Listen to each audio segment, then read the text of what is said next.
And that's my view from Fort Mary's. That's where I was assigned. I didn't have any knowledge of students coming to live there, so I was assigned St. Mary's Hall. This is later when I moved into the barracks. And there's Pete Duzinski, Dominic Dulce, looks like he's looking for some trouble, and Jim Neal, and Jerry Orth, and Ken Ortman coming back from dinner, Tom Mulvaney. We always had a good baseball team. Max Moloch was their coach, and he demanded perfection. Now there's Dave Deese practicing bunting. Dave made the majors. He was a pitcher for the Kansas City Athletics, I believe. All the dandelions on the field. That's probably where our library is now. And this is Beverly. That was my girlfriend up for a dance, and she eventually became my wife, playing with Mickey Finn. Now, one of the sports that we all enjoyed was flag football, and it got pretty tough. I mean, you wore flags, a belt with flags that you were supposed to use to tackle somebody, but there were a lot of injuries.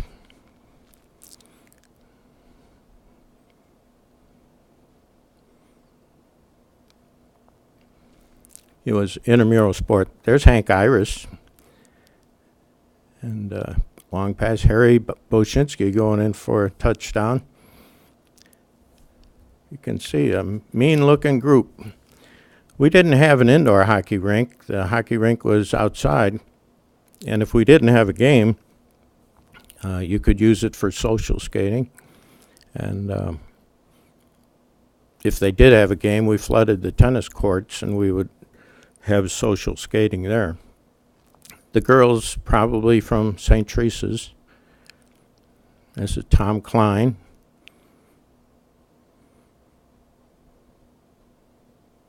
There's Jim Garden cracking the whip. I think they're holding each other up. And there were some speed skaters. Here's Joe Camilla. He looks like, and it is, his first time on skates. I cracked the whip, and we got some girls on the end, I guess, into the boards. Mickey Finn is always around. Now, this is part of Olympic Days. Olympic Days is where we competed one hall against the other. Every hall competed in various sports and games. This is the tug of war. Now, the tug of war, it's pretty simple. You just pull one way and the other pulls the other way. But the seminarians always used to wear ski boots, and they would win this consistently. So we learned after a while, in subsequent years, after getting beaten, we'd check out the ski boots from the intramural room, and we were a lot more competitive. Some years it'd be muddy, some years it'd be freezing, and some years it'd be snowy. Now this is push ball. You put this 5-foot diameter ball in the middle of the football field, and one team would try to push it to one end zone, the other team try to push it to the other end zone. And after a while, you realize you weren't going to get anywhere pushing. You'd have to strip some of the guys off from the other team. And there weren't really any rules. And as you might expect, there was a crowd in the infirmary after this one. And then once it would get loose, I mean, there was no stopping it.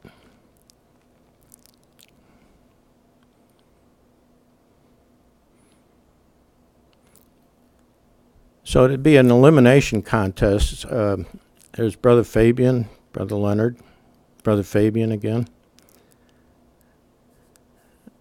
And, this is arm wrestling in the lower gym. That's Skimp Hall now, where we had a lower and an upper gym. The varsity basketball games were upstairs, and this is down. And what would be the basement, and that's where we had the handball courts as well. Some of these, I didn't have floodlights. That's Brother Fabian playing ping pong. He was a great guy, a strict disciplinarian, but he was a buddy. We used to play chess regularly. This is volleyball in the lower gym as well. And as I was explaining, the first three places would win points for their hall, and then the hall that won had the most points would win the Olympic Day trophy. And you would have so many activities going on, you'd have to have, maybe some of your best basketball players also played volleyball, and so you had to determine how you might best strategize to win where you could. Mickey Finn with a dog from one of the local farms, having fun.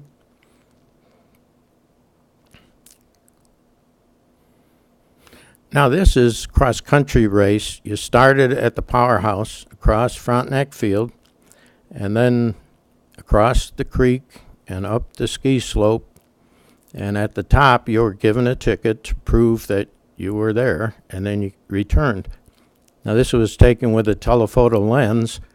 I stayed back at the powerhouse taking these pictures.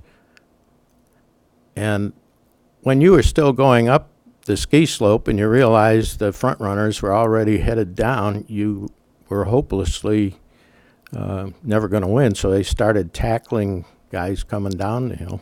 There were no rules, really. And here are the guys returning as Mike Mateague.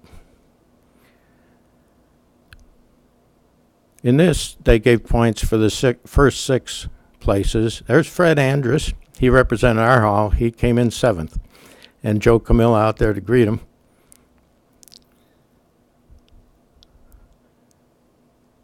There's a seminarian that came in 1st.